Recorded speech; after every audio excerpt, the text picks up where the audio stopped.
Good morning everybody, it's Holy Week, and like I promised in my last video, I'm doing a tutorial about how I made this card, except I'm doing it in a different color, and I'm like so frustrated right now because I was already like halfway done recording the video and I accidentally pushed the wrong button, and so that's gone. So now I gotta try to catch up and get you guys back up to speed to where I was.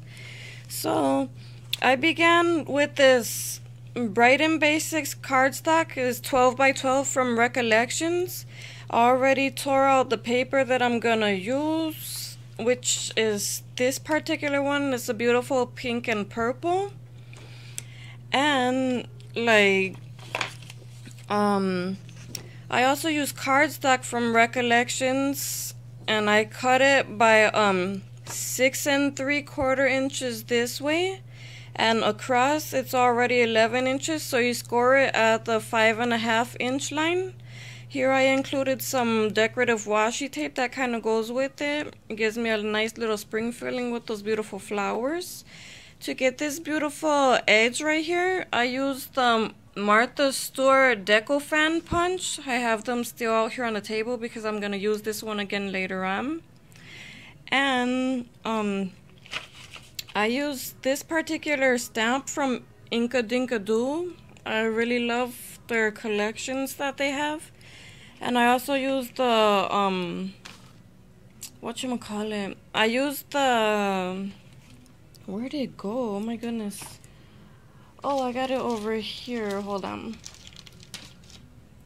I use Archival Ink from Ranger because it's a really wonderful ink. It's how do you call it? It's waterproof.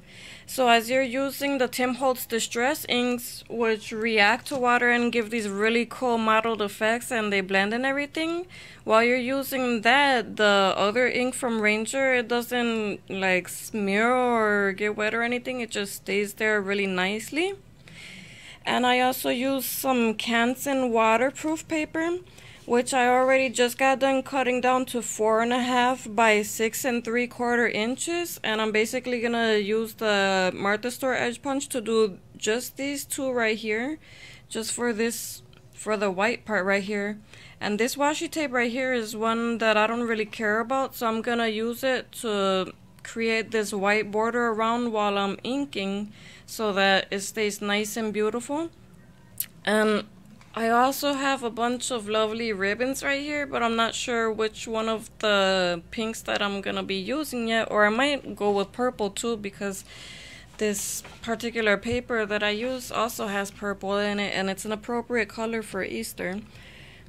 And I also use this Recollections paper trimmer, and let me see, a Recollections acrylic block, of course. And I use this Stampabilities ink from Hobby Lobby with this this black what do you call it, a stamp. That's how I do the back of everything that I make, Handmade with Love by Andrea, and I put the date. And as you can see here, I have my little collection of the Tim Holtz Distress Inks. Oh my goodness, guys, I am so in love with these inks. It's just an infinite amount of possibilities that can be done with this, and I totally need to collect every single color. So little by little, I'm gonna have to save up and keep buying them. And my birthday's coming up next month, well, actually in 2 weeks. So hopefully I'll get a little bit of a, hopefully I'll get a gift card to Michael's or to Hobby Lobby. Either one is just fine, and I'll be able to go get some more of the colors. So yeah, let me like just start assembling. Well, let me like get this piece of paper ready, and then I'll be back to show you guys how I'm doing. Okay, so basically I just took this Martha Stewart deco fan punch for the corner punch, and I did just these two corners, but I'm not gonna take the edge punch and go around this. I'm just gonna leave it kind of simple, and I'm gonna go around the edges right here with some more of this picked raspberry distress ink. It's a very lovely color, and as soon as I get done doing that, I'm gonna do the tape around the edges and then stamp my image onto it, and I'll show you guys. Just stay tuned. Okay, so basically right now I'm just like washi taping around my edges, and I'm just gonna do this edge real quick, get it down on the mat, and then we'll begin with the distress. Okay, as you see, I completely went around the border of this and all the places where I don't want to get any ink, and I already stamped down my image. So now around it, I'm gonna take this, the picked raspberry color, and then I'm gonna go over that with black soot. And you can use any kind of makeup sponges for this. The ones I got, I believe they're from Walmart. They're the Equate brand, and they're working lovely for me. So yeah, I'm just gonna go around and pretty much distress the ink around it, and it's gonna look really nice, and I'll be right back.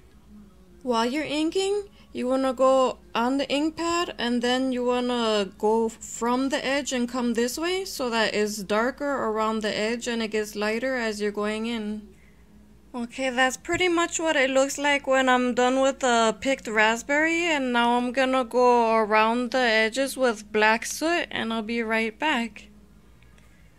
Okay, that's the effect that I created. I might actually go back in later and like blend these colors a little bit more so that it gives it a more smoother transition. But for now, on the cross, I like to use fossilized ember and also fired, oh no, not fired brick. I used abandoned coral, which I have right here. These are my two go-to colors when it comes to wood. Like this, it's gonna look spectacular. So I'm gonna get to that and I'll be right back. Okay, that's what it looks like when you go over it with fossilized amber and abandoned coral. And around this little part where it does shadowing, I'm gonna go in there with the black soot again, and I'm gonna give it a little bit more definition to the shadowing, and I'll be right back.